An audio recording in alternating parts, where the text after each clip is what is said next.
নিয়েছি আমরা তোমার কথাই বলবো, শপথ নিয়েছি আমরা তোমার গান গাইব, আর কোনো কথাই তো বলবো না, আর কোনো পথে তো চলবো না, তোমার কথাই বলবো, শপথ নিয়েছি আমরা। প্রিয় শ্রোতা বন্ধু, প্রভাত মরণে স্বাগত জানাই। আমরা ঈশ্বরের মণ্ডলী সম্পর্কে আলোচনায় দেখেছিলাম যে বিশ্বাসীদের জন্য এবং চার্চের জন্য কিছু রূপক ব্যবহৃত হয়েছে। প্রথম লক্ষ্য করি মণ্ডলী এবং খ্রিস্টের মধ্যে পারস্পরিক সম্পর্ক। এর আধারে গতকাল দেখার চেষ্টা করেছিলাম সংযুক্ত সম্পর্ক, এবং এটা হচ্ছে জীবন্ত একক।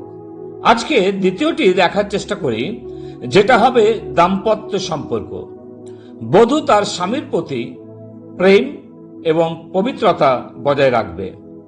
2 করন্থীয় 11 অধ্যায় তার 2 পদে লেখা আছে, কারণ ঈশ্বরীয় অন্তর্জালায় তোমাদের জন্য আমার অন্তর্জালা হইতেছে, কেননা আমি তোমাদেরকে সতী কন্যা বলিয়া একই বর খ্রিস্টের হস্তে সমর্পণ করিবার জন্য বাগদান করিয়াছি।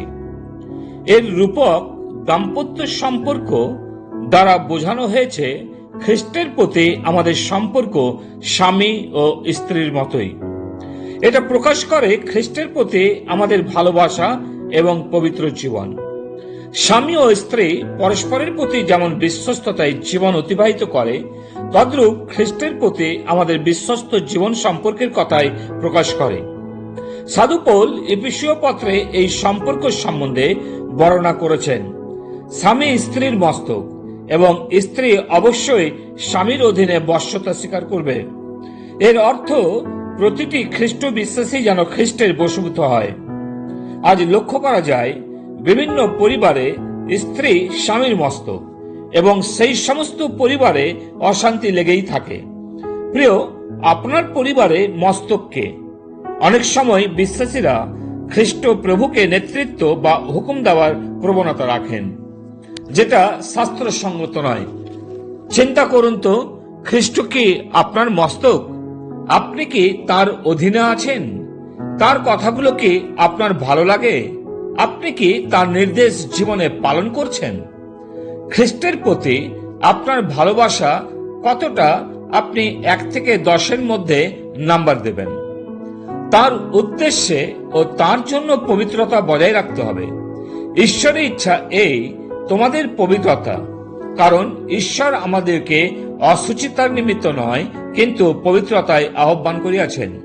অতএব খ্রিস্টের সহিত আমাদের যে দাম্পত্য সম্পর্ক, তা প্রেম ও পবিত্রতায় রক্ষা করি। 3 নম্বরটি হচ্ছে উপযুক্ত সম্পর্ক। গৃহ কোণের প্রধান প্রস্তরের প্রতি।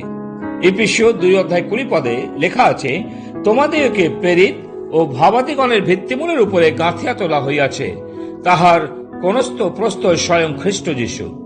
এই সম্পর্ক স্থিতিশীলতার কথা বলে। বাস্তবিক প্রত্যেক খ্রিস্ট বিশ্বাসীকে খ্রিস্টে স্থির থাকার প্রয়োজন।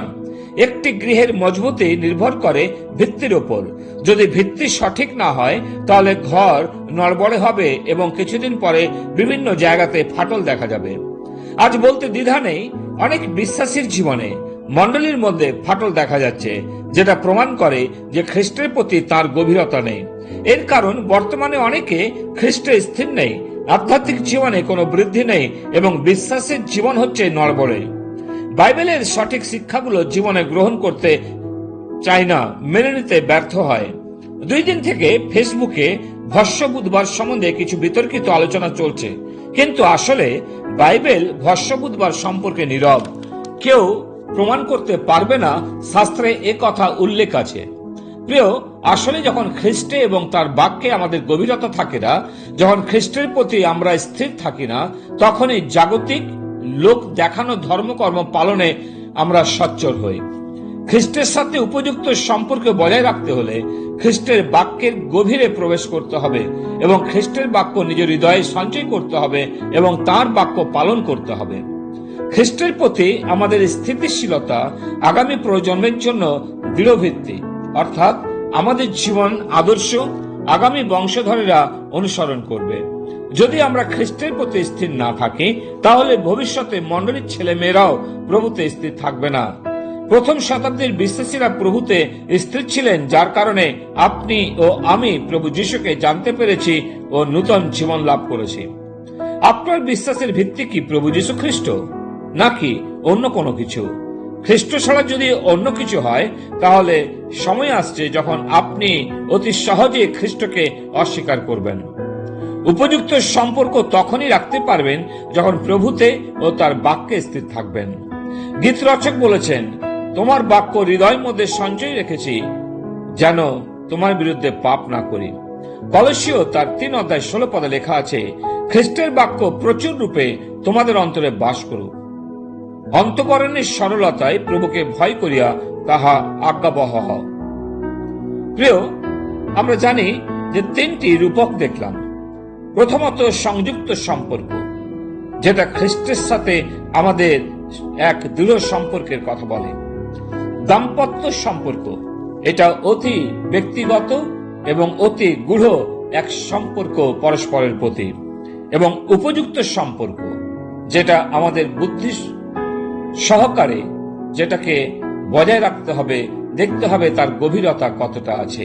প্রভু তিনি এই বাক্যে আমাদের প্রত্যেককে আশীর্বাদ করুন। প্রিয় প্রভু, আমরা তোমাকে ধন্যবাদ দিই তোমার পবিত্র বাক্যের জন্য।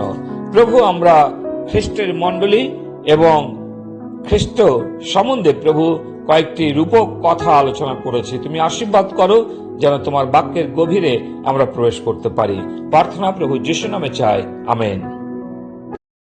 এই পথে এসেছে মুক্তি, এই পথে এসেছে সান্ত্বনা, এই পথে এগিয়ে যেতে যেতে পিছন ফিরে আর চাইব না।